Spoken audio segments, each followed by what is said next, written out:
అన్న war 2 movie ఎలా అనిపిస్తుంది? వార్ 2 రాబోయే ఇప్పుడు వచ్చే 14th ఆగస్ట్ రోజు మాత్రం జబర్దస్త్ మాత్రం బాక్స్ బద్దలైపోతుంది. ఇది ఎన్టీఆర్ ఫిలిం ఎట్లా అంటే రితిక్ రోషన్తో పాటు ప్లస్ ఎన్టీఆర్ కొత్తగా మన బాలీవుడ్ టాలీవుడ్ ఏది ఉందో ఆల్ ఓవర్ ఇండియా వరల్డ్ లెవెల్లో మంచి సక్సెస్ విజయాన్ని సాధిస్తామని కోరుతాం. ఒక ఎన్టీఆర్ ఫ్యాన్గా మాట్లాడుతున్నా. దీంట్లో మన హిందీ యాక్టర్ మన రితిక్ రోషన్ గారు ఉన్నారు, is a Bollywood actor. Plus ఇంకోటి ఎన్టీఆర్ డ్యాన్స్తో కానీ మంచి మంచి ట్విస్టులు ఉన్నాయి ఈ సినిమాలో.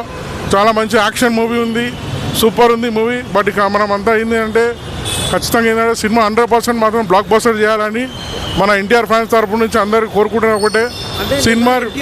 ఈవెంట్లో ఒక మాట అన్నాడు, 2 కాలర్లు ఎగిరేసుకునే విధంగా వార్ 2 ఉంటుందని. ఎలా అనిపించింది? 100% ఉంది. 2 కాలర్లు ఏంది కింద తలగా కొట్టుకోవాలి ఆడ అంతే. జబర్దస్త్ అంటే మూవీ మాత్రం హైలైటర్ ఉంటుంది, బాక్స్ బద్దలు అయిపోతుంది. ఒక్కొక్కటి చూస్తే మాత్రం ఈ ఒక సినిమా అసలు స్టార్టింగ్ నుంచి లాస్ట్ ఎండింగ్ వరకు ట్విస్ట్ల మీద ట్విస్ట్ ఉంటుంది. ఈ ఎన్టీఆర్ ఒకటే చెప్పింది ఏంటంటే మనకు ఎన్టీఆర్ వచ్చేసి ట్విస్ట్లు ఏంటంటే ఇది ఎవరికి తెలియకుండా సస్పెన్స్ ట్విస్ట్లు ఉంటాయి ఇవన్నీ. దాన్ని మీరు ఓపెన్గా బయట ఏదైనా కానీ దాన్ని తప్పుగా చెప్పుకోవద్దు. దీన్ని ట్విస్ట్ ఎట్లా అనేది మనం బయట పెట్టకుండా మనమే చూడాలి. దాన్ని మాత్రం సక్సెస్ చేయాలని కోరుతున్నా. ఈ వార్ 2 అనేది మాత్రం ఈ 14th ఆగస్ట్ రోజు రిలీజ్ అయితే తప్పకుండా అందరూ థియేటర్లలో చూడాలి.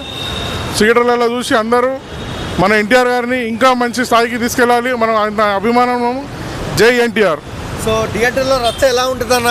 థియేటర్ రచ్చేందన్న మొత్తం థియేటర్ స్క్రీన్లే చినిగిపోతాయి. ఒక్కొక్కటి ఫస్ట్ రో కానీ సెకండ్ డే థర్డ్ డే కానీ మాత్రం చింపి అవతల పడేస్తారు అంతా. మీరే చింపేసి ఎలా ఉన్నారు? ఖచ్చితంగా నేను ఒక ఎన్టీఆర్ ఫ్యాన్. నేను ఎందుకు ఎన్టీఆర్ అంటే ఇష్టం మీకు? ఎన్టీఆర్ అంటే ఆయన యాక్షన్, ఆయన మాస్, ఆయన డాన్స్. ఈ ఎన్టీఆర్ లాగా ఏ డాన్సర్ రాడు, ఏ హీరో రాడు.